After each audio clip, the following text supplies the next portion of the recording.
You ever step outside, expecting a quiet morning on your farm, the smell of hay and fresh soil, cows grazing peacefully, and then, bam, you find a wedding happening on your property? Not an invitation, not a heads up, not even a hey, can we use your land? Nothing. Just tables, flowers, a DJ setting up, and a whole crowd of people celebrating like this was their venue. That was the day HOA Karen decided my farm was her personal event space. For context, my name's Casey Thompson. I own a small farm on the outskirts of Fairville, a mix of pasture, barns, and fields, with cows, chickens, and the occasional goat that thinks it owns the place. I've been working this farm for years, my sweat, my effort, my rules. And yet, on that sunny Saturday, I looked out across my field and saw Karen in a pristine white dress, clearly not in a hurry, talking to some caterers, while her guests roamed freely across my pasture. At first, I thought maybe I was seeing things wrong. No, that can't be real, I muttered under my breath, walking closer. The tables were set neatly, floral arrangements in delicate vases, and someone was stringing lights between two of my old oak trees. The cows didn't seem impressed, but I sure was. I could feel the blood rising in my cheeks, a combination of disbelief, anger, and that subtle simmering frustration you get when someone completely ignores your existence and your property. I approached the scene cautiously, trying to keep my voice calm. "Excuse me, HOA Karen, do you have permission to be using my farm?" I asked, stepping past the white picket fence that she clearly thought didn't exist. She turned, gave me a smile, and with all the sweetness and condescension imaginable, said, "Oh, Casey, we just thought it would be a beautiful location for the wedding. Surely you don't mind." Surely I don't mind? My farm, my cows, my rules. And she had just turned it into a wedding venue without asking. I tried to reason at first. "Look, this is my property. You need to get off before anything gets damaged." She waved a hand, dismissive. "Oh, don't worry, everything will be fine.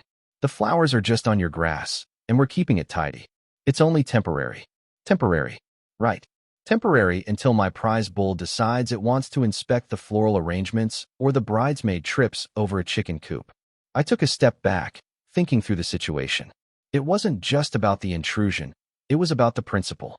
My property, my rules, my farm, and she treated it like public space. Every polite request, every please in my mind, seemed utterly meaningless against her sense of entitlement. And that's when the frustration started to solidify into a plan, not mean-spirited, but clever, deliberate, and fully within my rights. I backed away, letting her continue her setup while I assessed my options. I could call the HOA, I could call the authorities, but that would take time, and honestly, it didn't feel satisfying. I wanted something immediate, something that would leave a mark, metaphorically and literally. Something that said, "This is my property, and you cannot just decide to hold a wedding here without my permission." And then I remembered the compost pile, the manure barn, the old tractor, the smell of fresh cow manure that I spent hours managing, keeping for the fields, the crops, and the garden. It hit me, an idea so perfectly satisfying that I had to fight back a laugh. If she wants to treat my farm like her wedding venue, maybe it was time the venue matched the reality of the farm.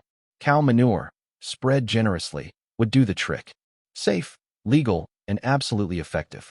I spent the next few hours quietly observing, taking mental notes of the setup, where the tables were, how the DJ was rigging the speakers, the exact path guests were taking from the parking area to the ceremony spot. Every detail mattered. I didn't want to ruin anything for the cows, my fences, or my property. I just wanted to cover the areas they were using in a layer of reality, the undeniable, unmistakable scent and presence of a real working farm. It wasn't revenge, not in a petty sense. It was education, delivered with a little humor and a lot of clarity. By mid-afternoon, I had the timing down. Karen and her guests were distracted, busy with photographs, the flower arrangements, and the music. Perfect. I loaded the manure into wheelbarrows, strategically placing it along the primary walkways, near the ceremony spot, and subtly along the edges where tables and chairs were set up. Each scoop was deliberate, a gentle assertion of ownership. Not over the top, not destructive, just unmistakable. And as I worked, I reflected on the absurdity of suburban entitlement. People assume that rules, boundaries, and property rights are optional if it's convenient for them. Karen had clearly forgotten that farms are live, working properties. The cows don't care about flowers or bridesmaids. They care about their space, their feed, their comfort. And somehow, I realized I was acting as their spokesperson. By the time the first photographs were taken for the wedding of the year, there was a subtle, undeniable shift. The pathways were no longer pristine. The scent was unmistakable. Guests began looking down, shuffling awkwardly, and Karen's smile faltered. She finally noticed me, standing across the field, calm but resolute, a wheelbarrow at my side and a stack of manure ready. Her eyes widened just a fraction, the first inkling that this wedding wasn't going to go as smoothly as she thought. The sun was high in the sky, casting golden light across the fields, when I started moving the wheelbarrows toward the wedding site.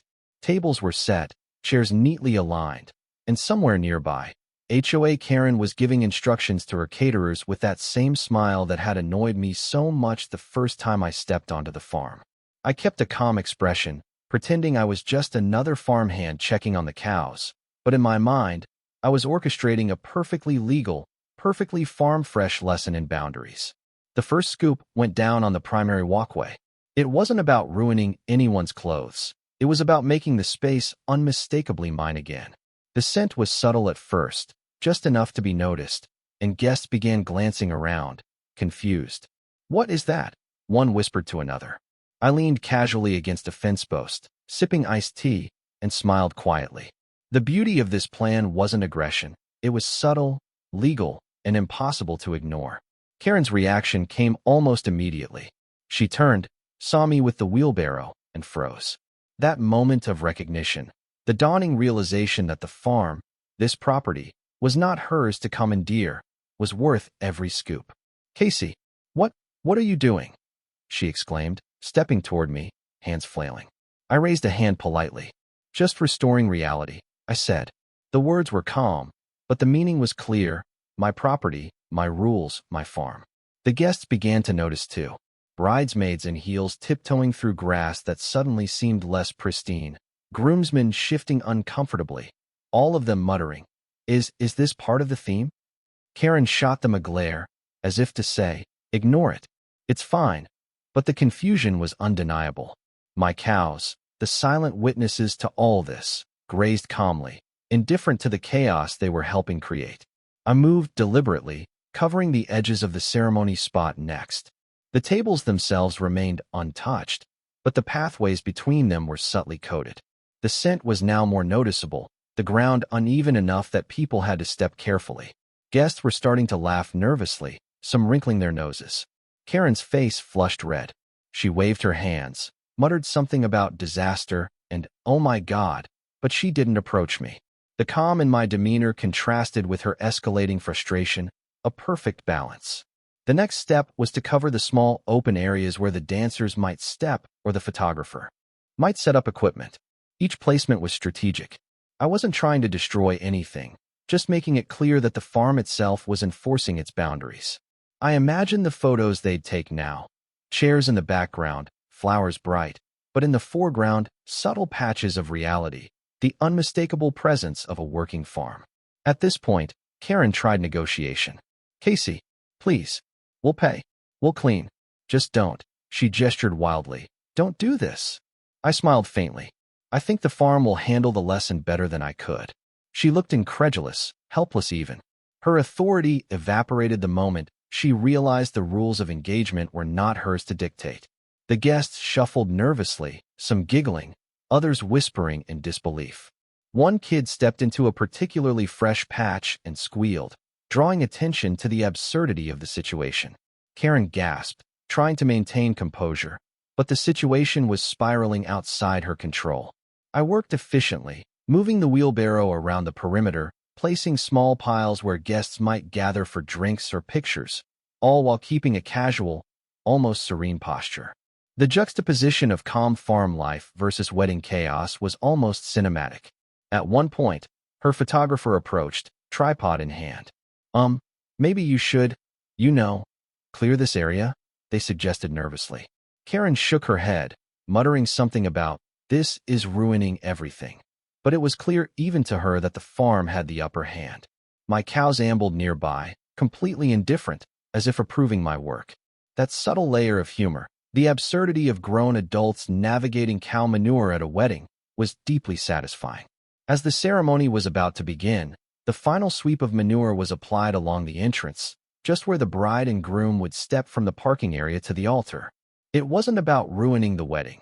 It was about asserting control, establishing boundaries, and ensuring the lesson would be memorable. Guests now had to navigate carefully, noticing the unmistakable reality of a working farm. Karen's composure was cracking. She glanced at me, and our eyes met. Calm, unbothered, victorious. She knew without words that she had crossed a line. The first vows were said, but the ceremony had shifted. Laughter, awkward shuffling, whispered apologies among the guests. They all understood, whether consciously or not, that Casey's farm was no playground. Karen tried to salvage dignity, but the subtle manure placement had done its job. The farm itself had communicated its rules, and she was forced to comply. Throughout the chaos, I reflected on the absurdity of entitlement. People assume that rules are optional if it's convenient for them. Karen had treated my farm like a public venue. She assumed my patience, my space, and my cows were irrelevant to her plans. The manure, the wheelbarrow, the careful placement, it was all harmless, legal, and profoundly effective. The farm spoke louder than any argument could. By late afternoon, the guests were leaving. Karen muttered something about cleanup crews and compensation, but it was clear she had learned the lesson. Boundaries exist, entitlement has limits, and even well-dressed, confident suburban adults must recognize reality when it confronts them. My farm had done the teaching, and I had observed quietly, efficiently, and with satisfaction. As the sun began to set, I walked across the cleared parts of the field, inspecting fences, cows, and the remaining minor traces of the day's events. The ceremony area would recover quickly. The lesson, however, was permanent in memory. My farm, my rules, my property. And I realized that this absurd, farm-fresh intervention was one of the most satisfying exercises in enforcement, patience, and subtle authority I'd ever experienced. By evening, Karen had left, guests gone, tables cleared, and the farm restored to its peaceful state. I leaned against the fence, sipping a fresh glass of iced tea, reflecting on how absurdly satisfying it was to reclaim my space, assert boundaries, and deliver a lesson without confrontation, violence, or legal escalation. The cows grazed calmly, the sunset bathed the pasture in gold, and I felt a sense of justice delivered perfectly. By evening, the farm had returned to its usual rhythm. The tables were cleared, the chairs stacked, and the faint scent of manure lingered just enough to remind anyone passing by that this was no ordinary wedding venue. It was a working farm, mine, and it had spoken loud and clear. Casey leaned against the fence, sipping iced tea, watching the sun set over the pasture. The cows grazed calmly, completely indifferent to the chaos of earlier, and yet they had played an unwitting role in reinforcing the lesson. HOA Karen had finally left, muttering under her breath about cleanup and apologies she wasn't entirely ready to give. The guests had trickled out, some laughing nervously, some shaking their heads, all having learned something about boundaries without a single raised voice. Casey couldn't help but smile quietly. This wasn't about revenge. It was about property, respect, and asserting control in a clever, legal, and undeniable way. Walking through the pasture, inspecting the minor traces of the day's intervention, Casey reflected on the deeper implications. This wasn't just a story about a wedding on a farm or manure on a pathway.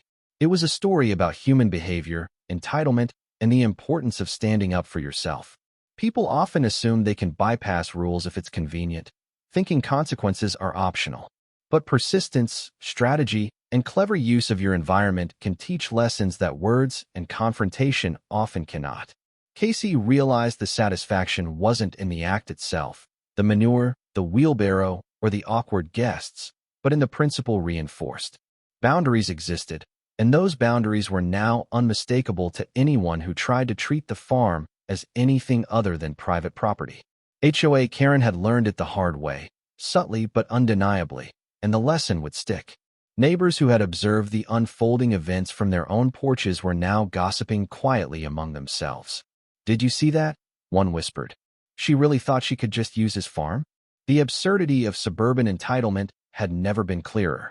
Casey's subtle intervention had not only preserved the integrity of the farm, but also delivered a lesson to the community about respect, property, and consequences. By nightfall, the farm was peaceful again. Casey sat on the porch, watching shadows stretch across the fields, and reflected on the experience. The act of covering the wedding venue with manure had been strangely cathartic, not malicious, not mean-spirited, just a clever, harmless reminder that some lines are not to be crossed. It was an exercise in strategy, patience, and quiet authority, executed perfectly, without escalating into legal battles or hostility. This story, absurd as it might sound to outsiders, held a universal lesson. We all encounter entitlement, people who assume convenience allows them to bypass rules or ignore others' space. How we respond says a lot about who we are.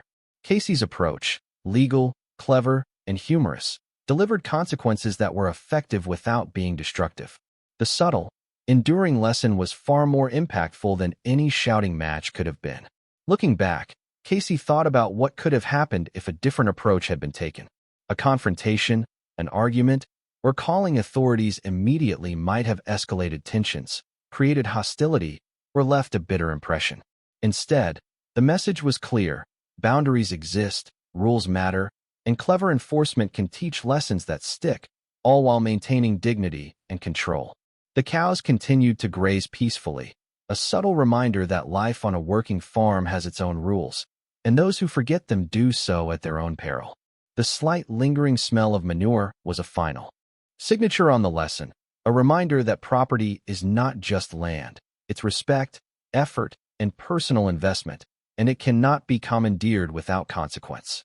And that's where Casey's reflection deepened. The absurdity of HOA Karen's assumption, the humor of her reactions, and the satisfaction of asserting control combined into a story that was not just about one farm, one wedding, or one mischievous intervention. It was about strategy, patience, persistence, and teaching lessons in ways that are clever, harmless, and undeniable. Now, Casey turned directly to the viewer. What would you do if a neighbor or stranger tried to use your property without permission? Would you confront them, call the authorities, or find a clever, legal way to assert your boundaries? Was Casey's response justified, too extreme, or just perfect for the situation? Drop your thoughts in the comments. Share your own experiences with entitlement, property disputes, or clever enforcement of rules. Let's talk about boundaries, respect, and the subtle ways to assert authority without conflict. Because at the end of the day, the farm is restored, the wedding is a memory, and the principle has been reinforced.